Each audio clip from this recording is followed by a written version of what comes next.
আসসালামু আলাইকুম। আশা করি সকলে ভালো আছেন। তো আমি আল্লাহর রহমতে অনেক ভালো আছি।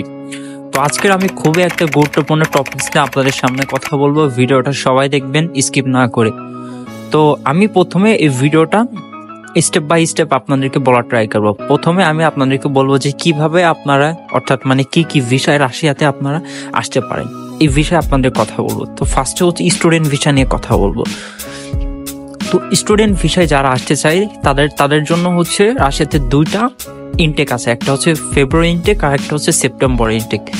সো আপনারা যারা হচ্ছে ইন্টার পাস করছেন, তো তারা যদি ব্যাচেলার করতে চান তাহলে আপনারা ব্যাচেলার জন্য এখানে আবেদন করতে পারেন। আর এই ইনটেকটা হচ্ছে একটা হচ্ছে ফেব্রুয়ারি ইনটেক আর একটা হচ্ছে সেপ্টেম্বর ইনটেক।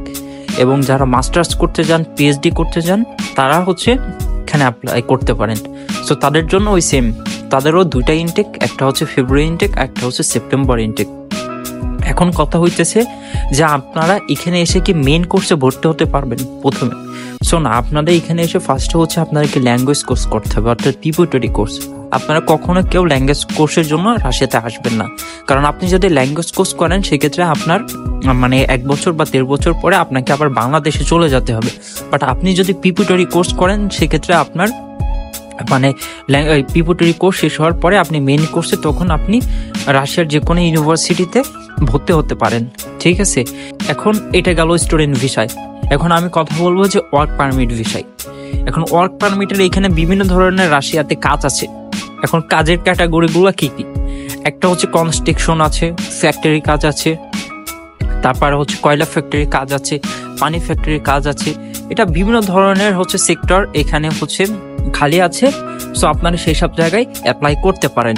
এখন আপনারা যারা ফাইল দিবেন ওয়ার্ক পারমিটের জন্য, আপনারা একটু জেনে বুঝে জাস্টিফাই করে আপনারা বাংলাদেশের যে কোনো এজেন্সির কাছে বলেন বা আপনারা যার মাধ্যমে অ্যাপ্লাই করেন, সো তাদের কাছে আপনি একটু জেনে বুঝে তাদের কাছে ফাইল দেওয়ার ট্রাই করেন। অনেকেই কি করেন জানেন, আপনাকে ফেক ডকুমেন্ট দেয় বা আপনাকে মিথ্যা আশ্বাস দিয়ে আপনার কাছ থেকে টাকা নেয়, যে 7 লাখ 8 লাখ টাকা করে নেয়। সো এই ভুলগুলো করবেন না, আপনি আগে জাস্টিফাই করে নেবেন, তারপরে হচ্ছে আপনি ফাইল দেওয়ার ট্রাই করবেন।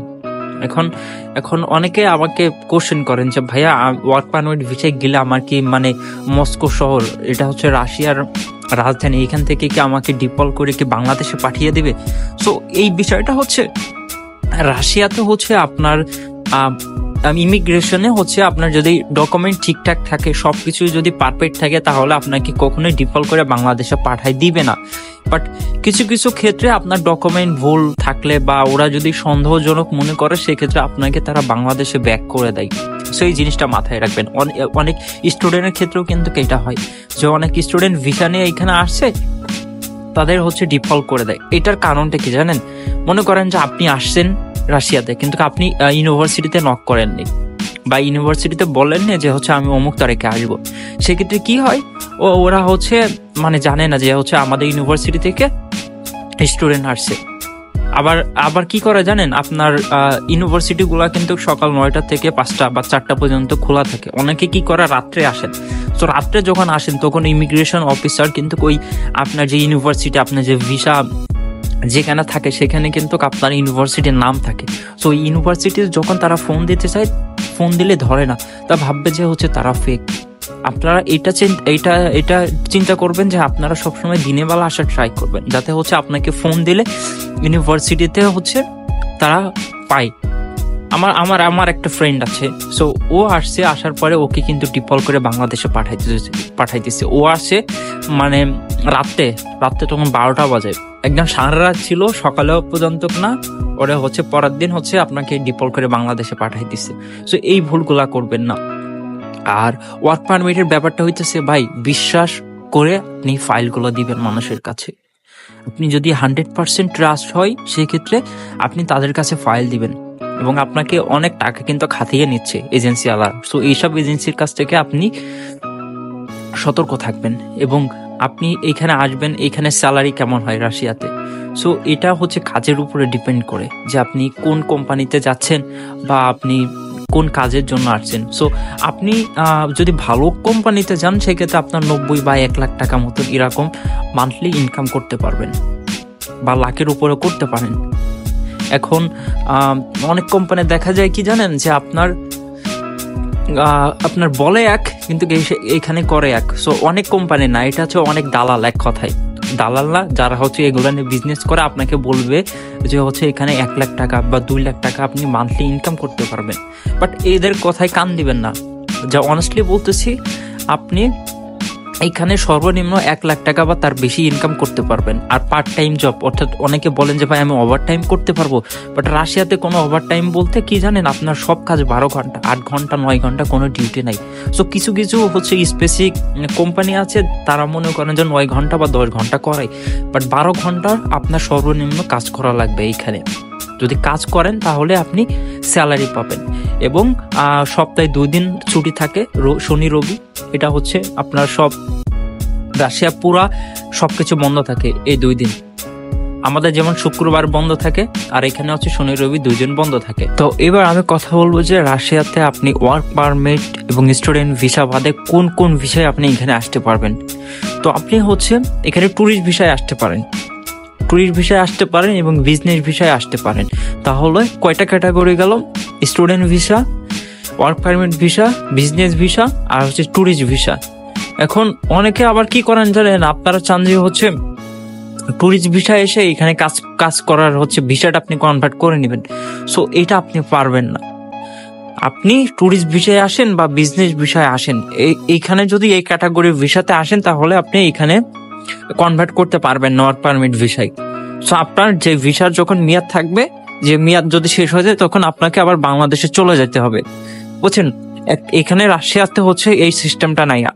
যে ভিসায় আসবেন সেই ভিসায় আপনি এখানে থাকতে পারবেন, আপনার ভিসার মেয়াদ শেষ হয়ে গেলে আপনি আবার বাংলাদেশে চলে যেতে পারবেন।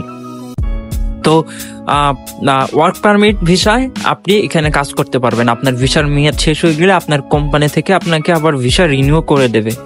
এবং আপনি যদি ওয়ার্ক পারমিট বাদে যদি বিজনেস ভিসা বা হচ্ছে ট্যুরিস্ট ভিসায় আসেন, তাহলে আপনি এখানে ঘুরে ফিরে আপনি চলে যেতে পারবেন। বাট আপনাকে অনেক দালাল আপনাকে বলবে যে তুমি ট্যুরিস্ট ভিসায় যাও বা তুমি হচ্ছে বিজনেস ভিসায় গিয়ে ওইখানে কাজ করতে পারবা, কিন্তু না ভাই, আপনি কাজ করতে পারবেন না।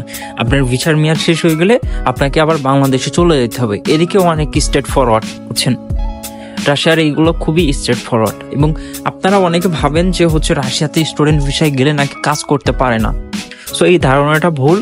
আপনারা, রাশিয়ার সরকার এই স্টুডেন্টের জন্য অনেক হচ্ছে ওরা সুযোগ সুবিধা দিয়ে থাকে, বুঝছেন। অন্য কান্ট্রি থেকে রাশিয়াতে অনেক হচ্ছে ওরা সুযোগ সুবিধা দেয়, আপনার কাজ করতে পারবেন এবং আপনার কাজের শেষে, অর্থাৎ আপনার যখন পড়াশোনা শেষ হয়ে যাবে তখন আপনি চাইলে রাশিয়াতে আপনি সিটিজেনশিপের জন্য অ্যাপ্লাই করতে পারেন।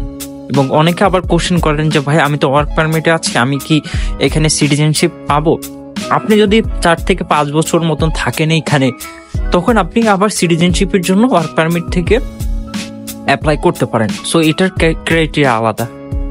ওইটা হচ্ছে অন্য আরেকদিন একটা ভিডিওতে আমি বানাবো যে কিভাবে আপনারা রাশিয়াতে নাগরিকত্ব পেতে পারেন। আমি একটা ভিডিও বানিয়েছিলাম, ওই ভিডিওটা আমি প্রাইভেট করে রাখছি, কারণ ওইখানে আমি সঠিক ইনফরমেশন দিতে পারিনি।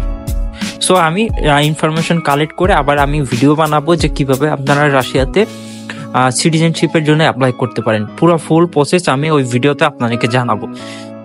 সো এই ছিল ভিডিওটা, এবং ভিডিওটা যদি ইনফরমেশন রিলেটেড মনে হয় তাহলে অবশ্যই আমার এই চ্যানেলে সাবস্ক্রাইব করে পাশে থাকবেন নতুন নতুন ভিডিও পাওয়ার জন্য। আর আমার জন্য সবাই দোয়া করবেন। আর দেখা হবে নতুন কোনো ভিডিও নিয়ে। আসসালামু আলাইকুম।